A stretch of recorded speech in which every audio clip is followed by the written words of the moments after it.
Ravi de vous retrouver pour ce nouveau numéro de votre magazine Éco-Débat, magazine consacré à l'actualité économique du continent. Une économie en proie à des turbulences et des inquiétudes, surtout dans la zone ouest africaine, où 3 pays ont décidé de sortir de la communauté économique des États d'Afrique de l'Ouest, la CEDEAO. Je parlais du Mali, du Niger et du Burkina Faso. Ils l'ont annoncé officiellement il y a quelques jours. Quel impact cette décision peut-elle avoir sur l'économie sous-régionale ouest-africaine? Analyse et décryptage avec nos invités. Et justement, ici en studio pour en parler, Dr Sylvain Nguessan, vous êtes expert en prospective, analyse politique. Merci d'être avec nous. C'est moi qui vous remercie. Et avec nous en studio, M. Alain Quadio, vous êtes consultant en développement. Merci d'être avec nous. Merci, M. Stéphane. C'est un plaisir pour moi d'être sur votre plateau de télévision. Alors, messieurs, on parle beaucoup d'intégration sous-régionale. L'intégration sous-régionale est au cœur des volontés politiques ouest-africaines ces dernières années. Mais avec le retrait du Mali, du Niger et du Burkina Faso, à quelles conséquences doit-on s'attendre sur l'économie sous-régionale ouest-africaine? Bon, pour le moment, les pays de l'AES ont juste fait des déclarations. Dans la pratique, sans sortir de l'UEMOA, parler de rupture, à mon avis, ça pose problème. Il n'y a pas encore de rupture. Et puis, de manière pratique, si vous voulez, pragmatique, on ne peut pas ne pas échanger avec ceux qui sont dans votre espace. Le Niger ne peut pas ne pas échanger avec le Nigeria, qui lui fournit déjà près de 70% de l'électricité. Le Niger ne peut pas ne pas collaborer avec ses voisins du Sud, que sont le Togo et le Bénin.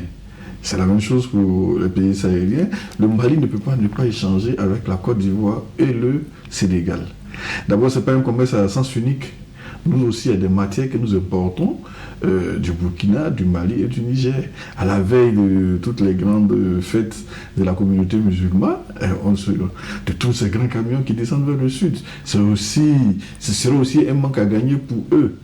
Et puis, si on remonte au 14e, 15e, 16e siècle, il n'y a que les comptoirs installés par les Portugais d'abord sont devenus les principales villes, les principaux centres d'échange de notre environnement. Alors, Bamako et Abidjan, c'est environ 1100 km. On parle de plus en plus de Tripoli, mais Tripoli a plus de 3000 km de Niamey. Encore qu'il faut faire le trajet Bamako-Niamey. Encore qu'il faut sécuriser ce convoi. Rabat fait des yeux doux, mais c'est encore loin.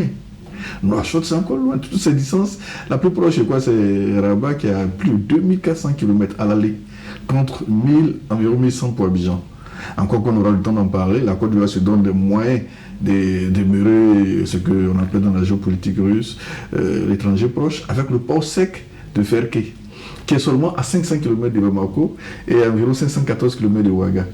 Donc vous ne payez pas le transport pour vous faire 2000 km pour aller à Lomé, alors que vous trouvez, enfin 1500 km à Lomé, alors que vous trouvez sensiblement la même marchandise à 500 km.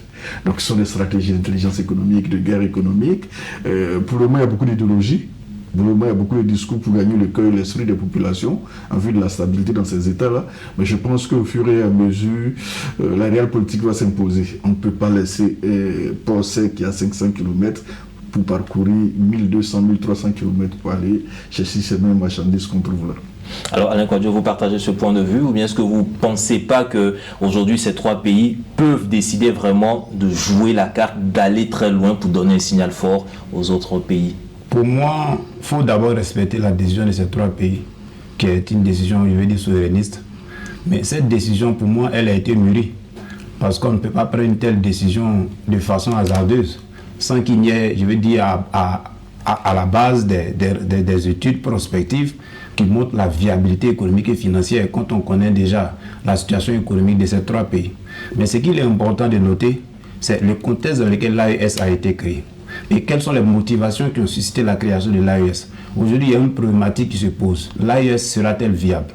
Sur la base de quoi? Est-ce qu'avec la création de l'AES sort de l'UEMOA? Si l'AES sort de l'UEMOA, quels sont les mécanismes de sortie? L'AES aura-t-elle sa monnaie? Si elle a sa monnaie, pourra-t-elle avoir des échanges avec ces pays de la zone ouest africaine? Ce sont autant de problématiques qui se posent avec plus d'acuité. Pour moi, même si l'AES arrive à créer sa monnaie, il ne sera pas impossible de réaliser des échanges commerciaux parce qu'on ne peut pas faire je dirais, il est difficile de se priver de ces points stratégiques du point de vue économique pour des raisons d'ordre politique. Mais justement, quand on regarde avec cette décision de ces pays de créer l'AES et de sortir de la CEDEAO, est-ce que déjà au niveau même de la circulation des personnes, on ne va pas remettre au cours du jour ces histoires de visa, de cas de séjour? Est-ce que ça n'aura pas un impact sur la circulation des personnes dans cette zone? Pour moi, le problème, pour moi, il ne peut pas avoir d'impact sur la circulation de ces personnes dans cette zone.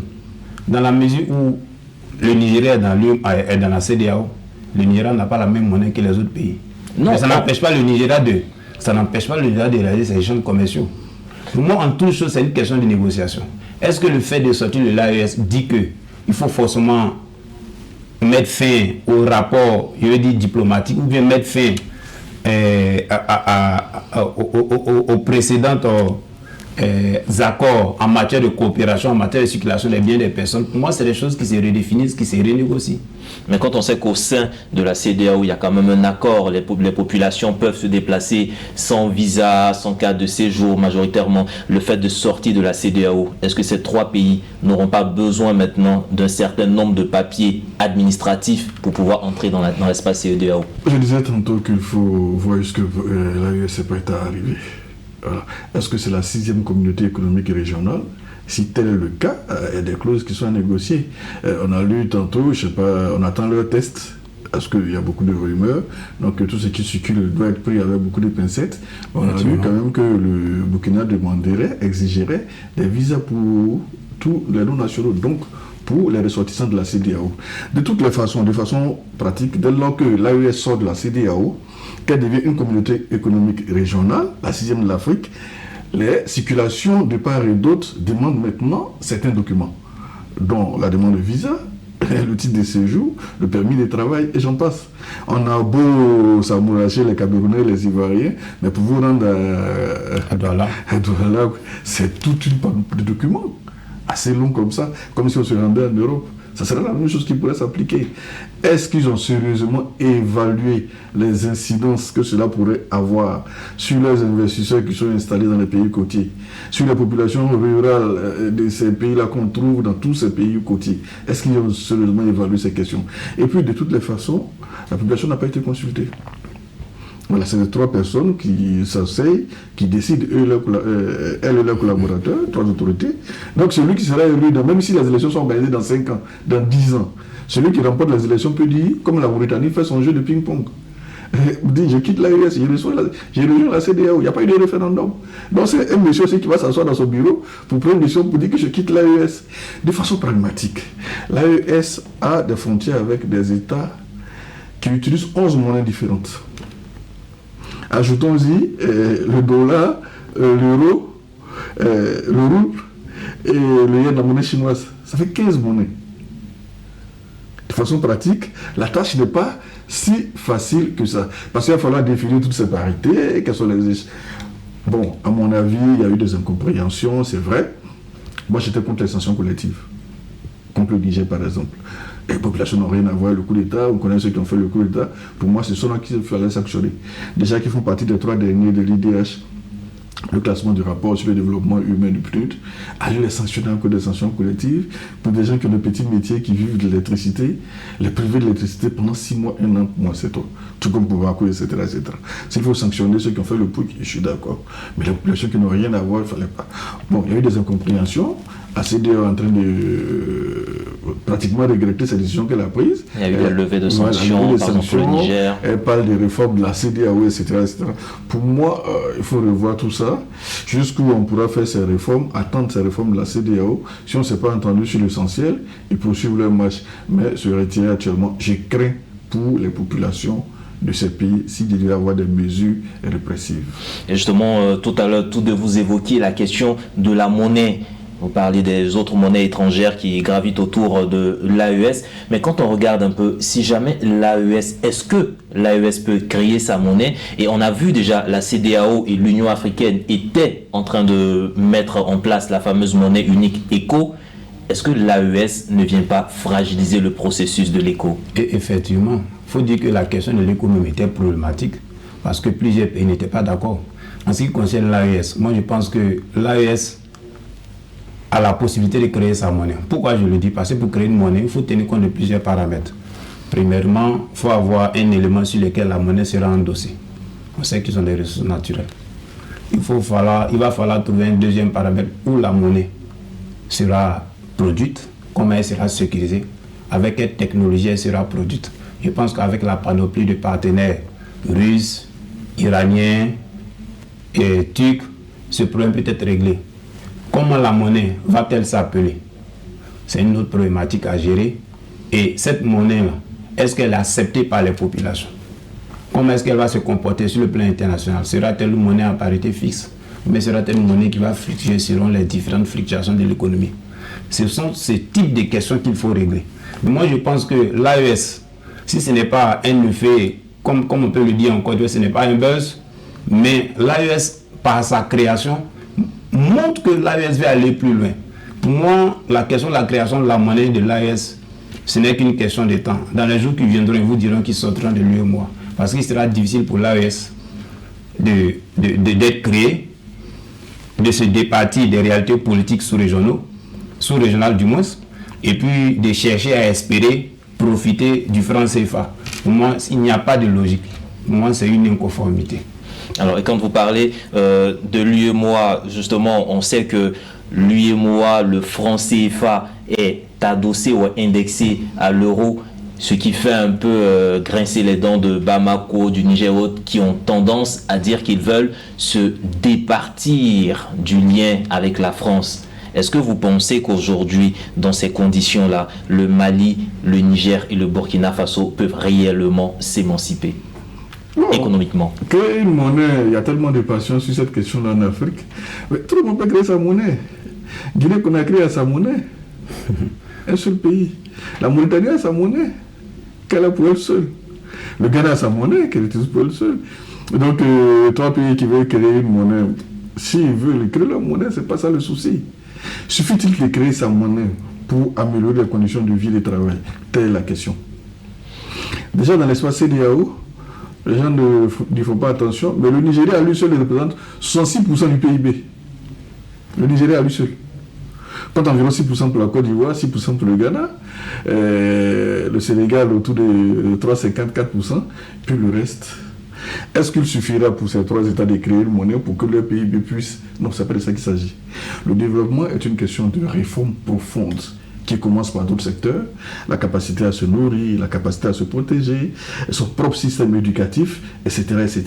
J'ai entendu le collègue parler de la Chine, la Russie, l'Iran, qui viendraient aider. Non, ça n'existe pas dans l'histoire de l'humanité. Chaque pays, vous avez parlé de souveraineté. Quand on est souverain, on décide pour soi-même. Quand on est souverain, on n'attend pas que l'autre vienne décider pour vous. Non, je dis en termes de technologie. Vous avez vu un pays qui a aidé l'autre à se développer. Citez-moi un seul exemple dans l'histoire de l'humanité. Depuis 6 siècles avant Jésus-Christ, l'histoire dont nous avons hérité. Citez-moi un seul pays qui est venu aider un autre pays à se développer. Ça n'existe pas.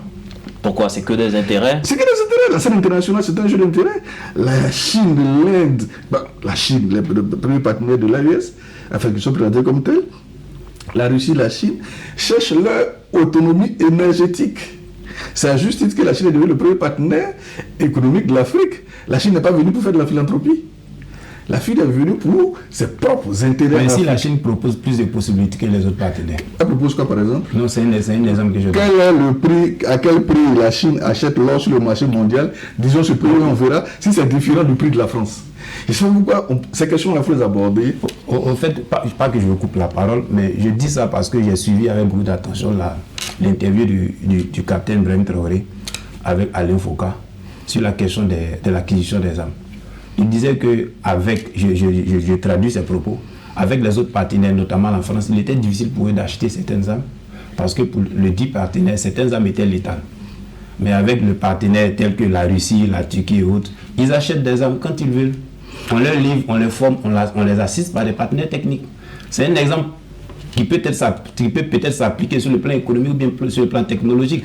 Je le dis parce qu'en matière de relations commerciales, en matière de diplomatie, on s'allie avec l'État où on se sent le plus à l'aise. Il y a deux faiblesses dans votre argumentation. D'abord, les pays de l'AES ne font qu'acheter des armes. Il n'y a pas d'industrie de l'armement qui est créée dans ces trois pays. Un. Deuxièmement, sur la scène internationale, il y a le consensus de Washington et il y a le consensus de Pékin. Le consensus de Washington, quand vous voulez commercer avec les pays de l'OTAN, il y a certaines règles de démocratie libérale qu'il faut respecter. Et ce sont eux qui ont les agences de notation. Ce n'est pas seulement le cas de l'AES. La Côte d'Ivoire a vécu ça. Sous le régime du président Laurent Gbagbo, on était sous embargo, on ne pouvait pas acheter des armes. Ce n'est pas seulement à ces pays-là que ça arrive. Et la CEDEAO d'alors de Blaise Compaoré, du président ATT au Mali, de celui du Niger, avait soutenu cet embargo contre la Côte d'Ivoire. Ce n'est pas nouveau. La Côte d'Ivoire était le premier pays sanctionné par la CEDEAO. La sanction institutionnelle. C'est nous qui l'avons supprimé, sous le président Guy Roubaix. Avec le soutien de Blaise Compaoré, du président malien, du président sénégalais Blaise. Ouais, on se rappelle de leur agissement. Donc, quand vous dites qu'ils pouvaient acheter, c'est connu de tout le monde, ce n'est pas un complot contre le Burkina, contre le Mali, contre le Niger. Ce sont les règles de l'OTAN. Ils ne vendent leurs armes qu'à ceux qui répondent à certains critères dits de démocratie libérale. La Chine et la Russie, pour gagner le cœur des autorités africaines, ont dit tout ce qui est droit de l'homme, nous on met de côté, on commerce sans. Mais encore une fois de plus, quand vous prenez peut-être 40%, 50% de votre PIB pour n'acheter que des armes, vous ne vous développez pas. Le développement, si développement il doit avoir, c'est le financement des centres de recherche et de développement, de sorte à pouvoir transformer ce que vous produisez. Tant que vous vendrez votre or sur le marché international, il n'y aura pas le prix de la Chine, il n'y aura pas le prix des États-Unis, il n'y aura pas le prix de la Russie. Mais n'oubliez pas que ces trois pays sont confrontés à des défis sécuritaires. Justement, des défis sécuritaires. Mais vous avez évoqué quelque chose de très important tout à l'heure. Vous avez parlé de l'or. Quand on sait que le Mali, le Niger et le Burkina Faso sont quand même une grande réserve de minerais. Est-ce qu'aujourd'hui, la question que je veux poser, c'est quel est le poids économique aujourd'hui de ces trois pays dans la CEDEAO? Si jamais ils sortent, qu'ils sont sortis, ils sont dans l'AES, qu'est-ce que la CEDEAO perd en laissant partir ces trois pays? Merci. Les pays de l'OTAN ont fini de se construire. Paris, Berlin, Londres, Washington, c'est pas la Chine, c'est pas l'Inde, c'est pas le Brésil, c'est pas la Turquie. Vous voyez? Et quand vous prenez le cas de l'Union européenne de l'OTAN, chaque 3 ans, ils définissent ce qu'ils appellent les matières premières critiques. Quelles sont les matières dont nous avons besoin aujourd'hui? La France n'a plus besoin de fer pratiquement. Vous découvrez le fer chez vous, n'adorez pas Paris. Ils ont fini de construire Paris. Vous comprenez un peu? C'est différent. Donc les matières premières critiques varient d'un pays à un autre. Voilà. Si vous pouvez partir sur le net, vous trouvez dans mon ouvrage, j'en parle d'ailleurs, vous verrez les 27 premières matières premières critiques de l'Union européenne actuellement, l'or n'en fait pas partie. L'or n'en fait pas partie. Ça veut dire qu'il y a 3 matières premières critiques pour le moment qui ont été découvertes en Afrique. En Guinée-Conakry et puis 2 en RDC. Je ne sais pas si vous avez suivi sur la toile pour la transition énergétique. Voilà la matière précieuse qui est dans cette partie où il y a toujours un conflit avec le Rwanda, etc., etc. Donc l'or, c'est précieux, c'est bon s'il y en a dans ces 3 pays, effectivement. Pendant la guerre ivoirienne, on a vu qu'ils avaient découvert toutes sortes de matières premières en Côte d'Ivoire. 15 ans après la fin de la guerre, personne n'en parle. Ce n'est seulement qu'en février passé que le gouvernement ivoirien a lancé la recherche de matières premières critiques dans la zone de la Mé. Voilà. Donc il y a beaucoup de communication. Si c'est vrai, c'est une bonne chose parce que cela va améliorer les conditions de vie et de travail des populations de sa localité. Mais encore une fois de plus, quand la Côte d'Ivoire découvre le manganèse à Bandoukou, Paris ne se présente pas. Ça ne les intéresse pas. Ça ne fait pas partie de leur matière première critique, de ce dont eux, ils ont besoin. Voilà. Quand on parle du cacao, le cacao, c'est pas une matière première critique chez nous. On l'utilise, mais on peut s'en passer. Donc, s'il y a de l'or, c'est bon. Mais évacuer les Français, les Américains, les Canadiens, tout ce bloc de l'OTAN, de la vente de leur or, ça ne fait pas de grandes choses à ces pays-là. Ce n'est pas ce qu'ils recherchent présentement. Ils sont à un autre stade de leur développement. Ils sont à un autre stade. Mais de l'autre côté, si on veut voir, qu'est-ce que le Mali, le Niger et le Burkina Faso perderaient à sortir de la CEDEAO? Effectivement, il y a des pertes en matière de libre-échange, en matière de déplacement, de libre circulation des biens des personnes. Parce qu'il est important de noter qu'il y a une forte communauté burkinabé, malienne, nigérienne dans les autres pays. Donc si l'AES devrait se formaliser, il va falloir prendre en compte les différentes formalités administratives et diplomatiques pour pouvoir permettre à la population de pouvoir circuler librement dans les pays dans lesquels ils s'établissent. Il y a aussi la question économique. L'AES, avec ces différents pays, comment vont-ils faire pour le commerce international? Tout à l'heure, mon co-débatteur en a donné des exemples. Il sera difficile pour l'AES sur le plan économique de pouvoir se priver de certains ports. Donc, d'où la nécessité de créer des accords francs, des accords, je dirais, directs, qui leur permettraient soit de rester dans l'AES et puis d'avoir une certaine viabilité économique. Mais toujours est-il que les 3 pays de l'AES ne constituent pas grand-chose du point de vue économique au niveau de la CEDEAO. Monsieur, on tend pratiquement vers la fin de cette émission. Si on devait retenir quelque chose, je vais vous donner la parole une minute chacun. Aujourd'hui, l'AES est créée. Quel est l'impact véritable sur l'intégration sous-régionale? Ou bien c'est juste, comme vous l'avez dit, la sixième communauté économique de l'Afrique? Qu'est-ce que cela pourrait apporter à l'intégration? Bon, de toutes les façons... Qu'est-ce qu'on devrait retenir? Ce qu'on retient, c'est que les 3 pays de l'AES ne peuvent pas ne pas collaborer, échanger avec leurs principaux voisins. Ce n'est pas possible. Il y aura toujours des échanges. Maintenant, quelles sont les conditions de ces échanges? Est-ce qu'il va falloir mettre des titres de séjour? Est-ce qu'il va falloir empêcher la libre circulation des biens et des personnes? Quelles seront les répercussions économiques pour chaque État? Et puis bon, quand on prend les 3 États de l'AES, qu'est-ce qu'ils échangent entre eux? Ils produisent la même chose. Ils auront besoin forcément d'échanger certaines choses avec les pays côtiers, comme nous aussi nous avons besoin. C'est une interdépendance économique. C'est vrai que le ratio varie d'un pays à l'autre, donc pour conclure, nous sommes obligés de collaborer CEDEAO et AES. Peut-être qu'il serait intéressant d'aller vers les réformes de la CEDEAO avant de formaliser l'AES si on n'est pas d'accord. Je suis Alain Kwadjo. Moi je pense que des accords s'imposent, des accords de coopération économique s'imposent si jamais l'AES doit exister. C'est ce que j'ai à dire, comme vous le faites. Des accords de coopération, l'AES, on en parle depuis pratiquement 3-4 mois, plus de 4 mois, depuis septembre 2023 maintenant. Aujourd'hui, ils sont passés à une autre phase, sortie de la CEDEAO. À quoi devrons-nous nous attendre dans les prochains jours? On espère que les négociations entre les différents chefs d'État vont porter. On a vu la levée des sanctions de la CEDEAO contre le Niger. On espère que les choses vont bouger et les membres de l'AES vont réintégrer la CEDEAO, ou bien on est parti pour la 6e communauté économique d'Afrique. Mesdames et messieurs, c'est ici que se referme cette émission consacrée à l'AES. Quel impact sur l'intégration sous-régionale ouest-africaine? Vous pourrez retrouver cette émission sur notre site internet www.mediantv.com. Agréable suite de programme sur nos antennes.